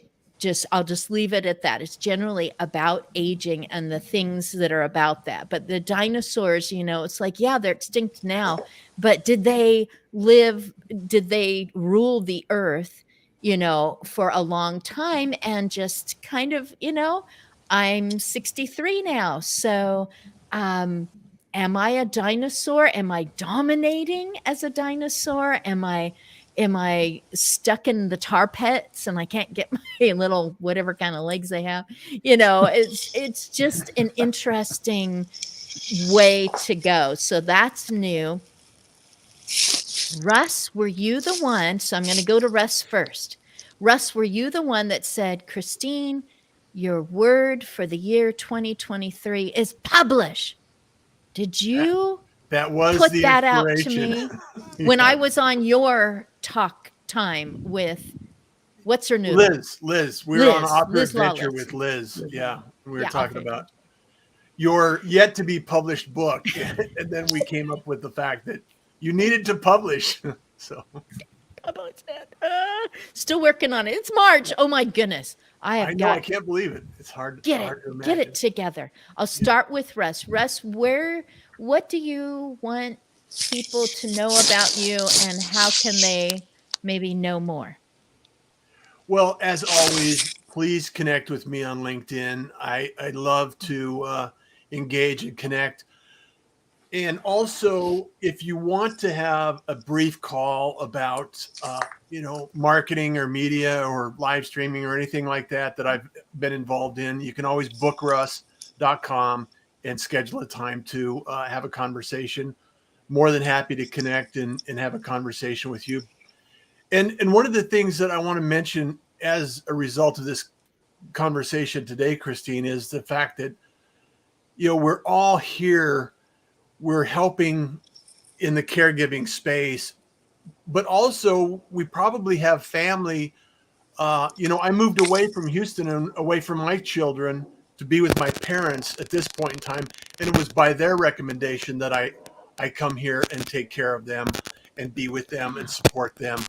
And so, we're all in transition. We all need to support each other, and kindness is a way that we can do it, and making sure that we at least appreciate and understand some of the things we're all going through. And some days are more challenging than others. And it's important to understand that we all have something to contribute and we all have something to receive. So thank you for doing this, Christine. I really appreciate you, and many blessings to everyone here. Woo! Kitty Norton nice. is also known to me and maybe to others as Lickety Glitz. She is just an hour from me. I have to meet her. And she is right near my mom. And so it's going to happen.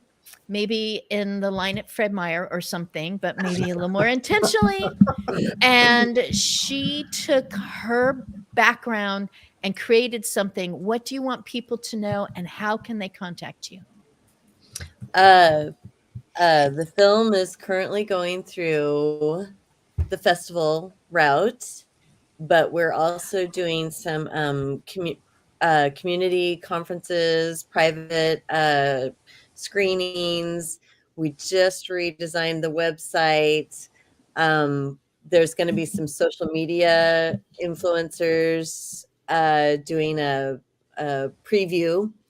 So follow us on winewomenanddementia.com, and you'll be privy to some of those big things coming up.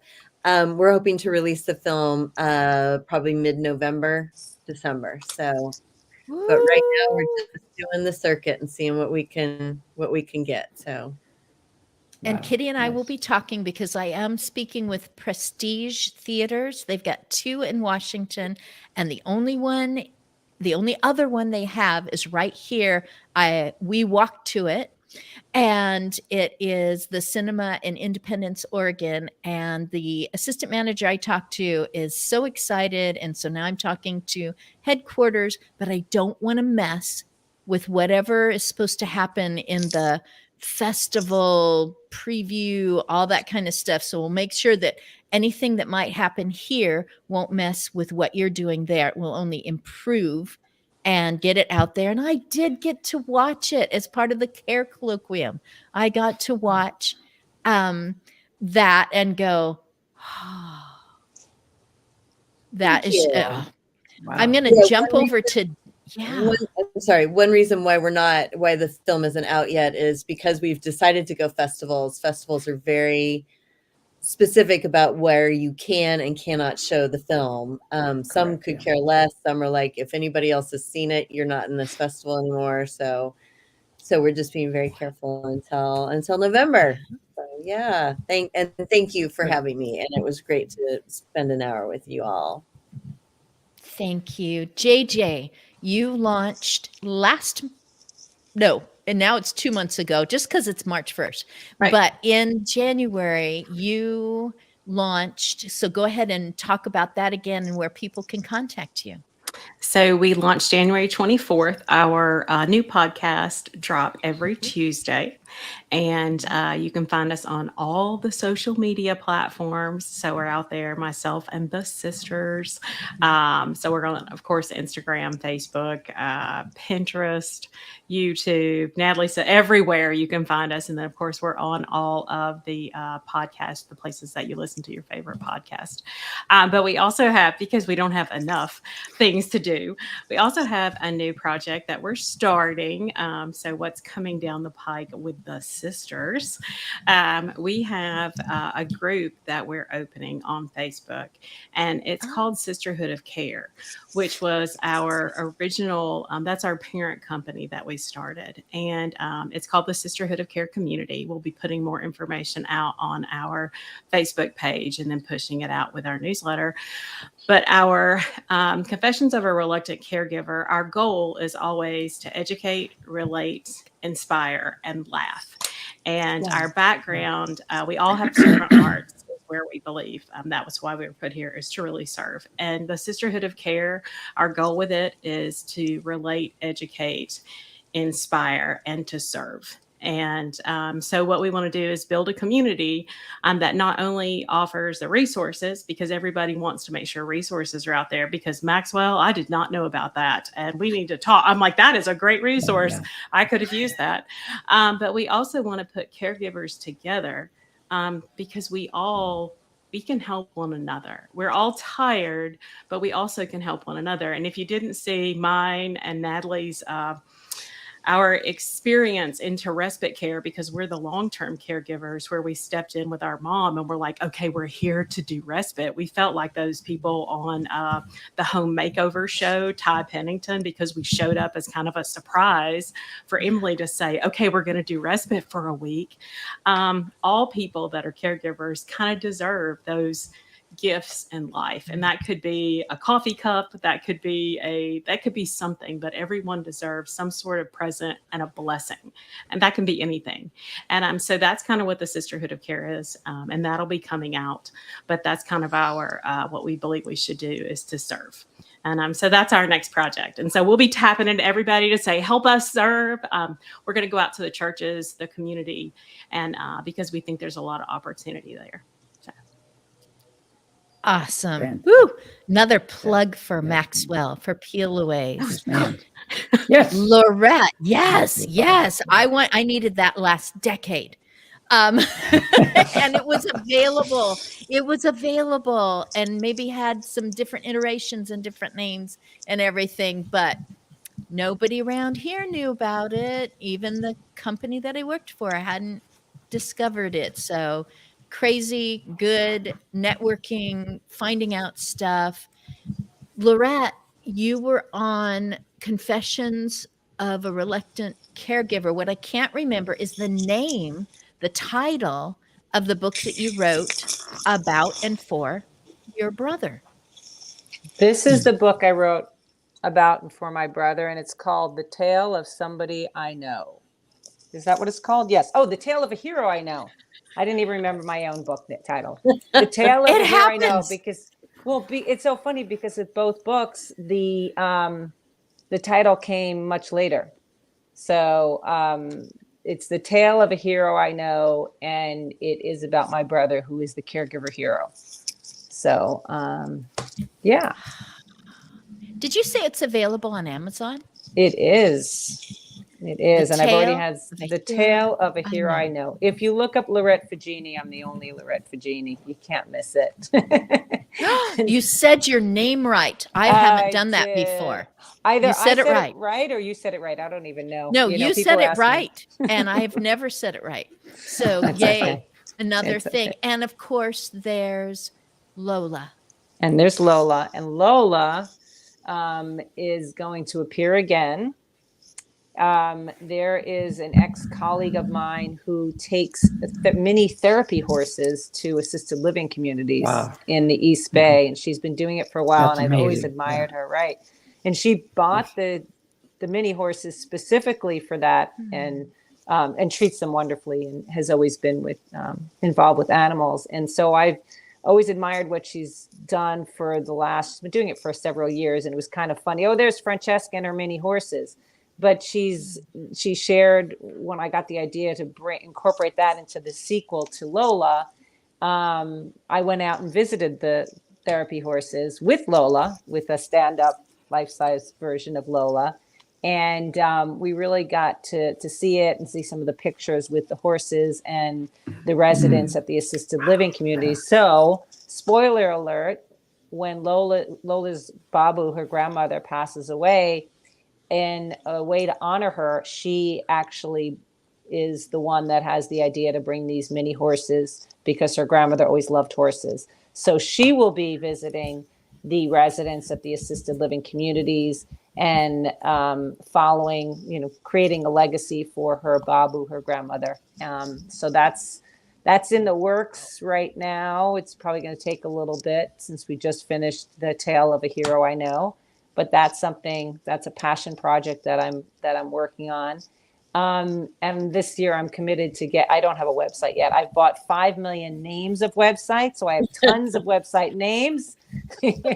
But because because I'm in a water park and I never know what's going to happen next, the books, I didn't start out with the intention of writing children's books. But I mean, I've written children's books for a while, but I didn't intend to combine that with my what I do in the elder care world. But now it's evolving, and she's kind of becoming Lola's becoming a little bit of a spokesperson.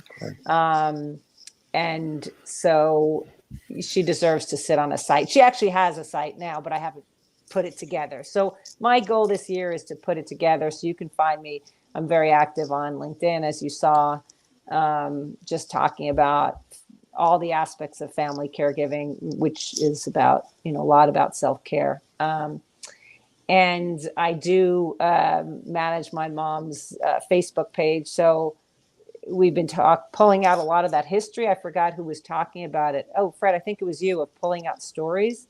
So some of the things that I've used, one, to stay sane when I'm there, because there's only so many rounds of Scrabble I can play, is bring out the picture box that we have. And I found all the postcards that she's written from her travels when she was younger, and her journals. And so on her Facebook page, I talk about some of those stories about, that I've heard, but, kind of re-presenting them. And the interesting thing has been that I've had a lot of second cousins reaching out and go, I had no idea that she was this, or that this happened. Or I talk about, her family of immigrants. And so that's been a lot of fun. So yeah, who knows what's going to happen by the end of the year? I mean, anything, but it's been a great journey. Anything. Yeah. Just bringing stories together and bringing them to the world, and doing it in a way that is authentic and me, and silly and goofy. And the happy slippers, as I did in one of my posts. Happy slippers. Oh, Maxwell, you are up to bat. You mentioned baseball earlier. You are up to bat, and Fred, you are on deck. So you're going to finish us out. Maxwell, just mention your endeavors again and how people can find them.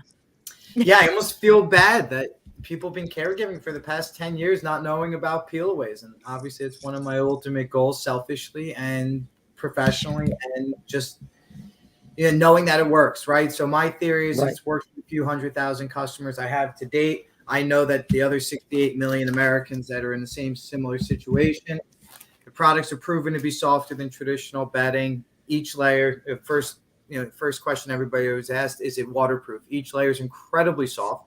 Imagine like a giant dry baby wipe with a laminate that's breathable. So it's better on the patient's skin as well.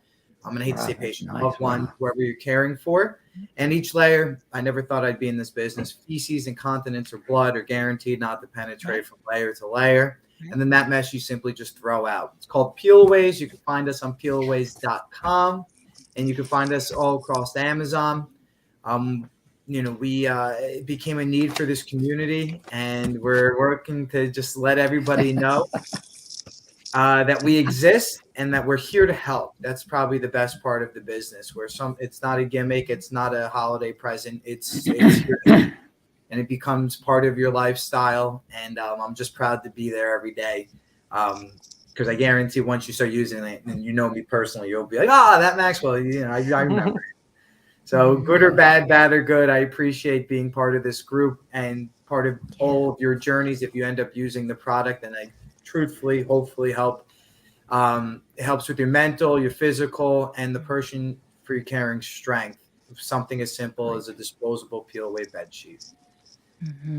It's kinder to the person who's lying there, and it's kinder to the person who's having to fiddle faddle and positioning and whoop, and then position whoop, and it's gone, and nobody has to think about it, and we're back to just being two people again. You got it. So you get your independence back. There's less embarrassment if this is something that makes you turn red, and these are all new things that I've learned in the past 3 years because of my customers. So I thank everyone out there. Okay. Let me know when the pillowcases come out too. I got the prototype on my pillow. Okay. Fred, you are giving us the closing, the benediction. You are singing the final song. What do you want people to know about you, how to contact you? And thank you, everyone, for coming today. So, Fred, you're on, and then we'll wave. Okay, thanks. Good. Thanks, everybody. Man, what an honor this has been. Maxwell, first of all, what's your last name? My name is Maxwell Cohen, C-O-H-E-N. No. C-O-H-E-N. Hey, listen, such a deal. Don't worry. We got it all made. It's okay, right? Listen, everybody's been fantastic. Roy, you mentioned my grandfather was an attitude magnet. He had such a great attitude. People would just gather around him. And you mentioned postcards and the memorabilia. I have out on Ancestry a postcard that my grandfather wrote his to-be wife from Mogollon, New Mexico. It's a gold mining town in New Mexico, and he was up there prospecting for gold. And it's a postcard that he sent to his to-be wife. Oh, and it's just, those things are incredible. Yeah. Incredible. Attitude to me is the most important thing that you can share. Positive attitude is the most important thing you can share with other people because it builds them up. And I think everybody's talked about either caregivers or being a caregiver. Boy, you caregivers, I'm telling you, it is a tough deal. And Maxwell, what you've done, what you've invented is a boon, not only to the people that need it, but to the ones that give the care. Oh, what a blessing it is to those guys. Anything you do, I don't care if it's finances, relationships, safety, faith, leadership, attitude is paramount. Of course, one of my favorite friends was Zig Ziglar, and he always said, a positive attitude won't let you do everything, but it will let you do everything better than a negative attitude. You can reach me on LinkedIn or at my email address, fkennelly@aol.com. And you guys have been phenomenal. And I don't want to keep anything like I know you're overdue, but you guys have been phenomenal. You bring so much to the table. Christine, this ought to be a 12-hour session. There's so much to share. So much. Hey, Fred, how do you So spell much. your last name? Because I'm looking at this on my phone and my aging eyes still can't see it. K-I, it's an I. E is in Edward. N is in Nancy. L is in love. E is in Edward. Got it. Thank you. Okay. Thank you all. Y'all are so precious and priceless. I appreciate y'all. And all my books are out on Amazon, so go check them out. They're all about attitude. So check them out, and if you can press it off, please. They're important. I've been blessed to be able to do these books. They came from upstairs. I had nothing to do with it. God bless everybody. Oh, hugs all around. Thank you. Happy March. Thank you. Happy everyone. March.